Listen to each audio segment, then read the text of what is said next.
સુરતમાં હીરા ચોરીના આરોપીના પરિવારની 3 મહિલા સહિત ભાઈએ દવા પી આપઘાતનો પ્રયાસ કર્યો હતો। મહિધરપુરા પોલીસે હીરા ચોરીમાં આરોપીની ધરપકડ કરી હતી। આરોપીની પત્ની, ભાઈ, ભાભી અને માતાએ સુસાઇડનો પ્રયાસ કર્યો છે। ત્રણેય મહિલા સહિત 4ને સ્મીમેર હોસ્પિટલમાં ખસેડવામાં આવ્યા છે, જેમાંથી 3 મહિલાની હાલત ગંભીર હોવાથી તમામને ખાનગી હોસ્પિટલ ખસેડવામાં આવ્યા છે। સુરતના મહિધરપુરા પોલીસ સ્ટેશનની બહાર જ આરોપીના પરિવારની 3 મહિલાએ દવા પી આપઘાતનો પ્રયાસ કર્યો હતો, જેમાં આરોપીની પત્ની, ભાભી અને સાસુએ સુસાઇડનો પ્રયાસ કર્યો હતો। ડીસીપીએ જણાવ્યું હતું કે મુખ્ય આરોપીની ધરપકડ કરવામાં આવી ત્યારે તપાસમાં દિલીપનું નામ ખુલ્યું હતું।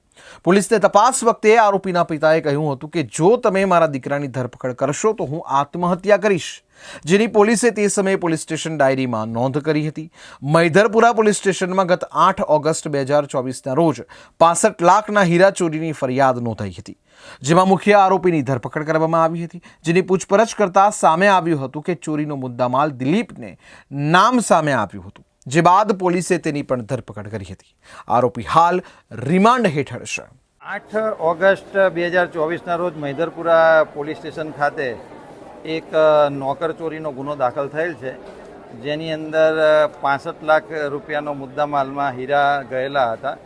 આ ગુનો દાખલ થયા બાદ મહિધરપુરા પોલીસે તપાસ કરતા મુખ્ય આરોપીની ધરપકડ કરવામાં આવેલી હતી અને મુખ્ય આરોપીના ઇન્ટ્રોગેશનમાં જાણવા મળેલ હતું કે જે ચોરીનો મુદ્દામાલ છે એમણે એક દિલીપ કરીને એક વ્યક્તિને એણે આપેલો છે, જેના આધારે પોલીસે આરોપી દિલીપને પણ અટક કરી અને પોલીસ કસ્ટડી રિમાન્ડ મેળવેલા હતા।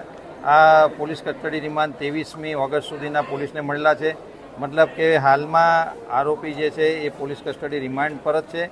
આ દરમિયાન એના કુટુંબિકમાં દિલીપના વાઇફ, દિલીપના ભાભી એટલે એના ભાઈના વાઇફ, દિલીપના મધર, આ ત્રણેય જણાએ એમનું જે રેસિડેન્સ રાંદેર વિસ્તારમાં આવેલું છે ત્યાં કંઈ દવા પીધેલી હતી અને દિલીપના જે ભાભી છે જે મહિધરપુરા પોલીસ સ્ટેશન ખાતે જે તે વખતે નીચે હાજર હોય એ દરમિયાન દિલીપના ભાઈએ આવીને પોલીસને જાણ કરેલી હતી કે મારી વાઈફે દવા પીધેલી છે। તો પોલીસને જ્યારે આ વસ્તુ ધ્યાનમાં આવતા પોલીસે તાત્કાલિક એઓને અહીંયા સ્મીમેર હોસ્પિટલ ખાતે સારવાર અર્થે લઈ આવ્યા।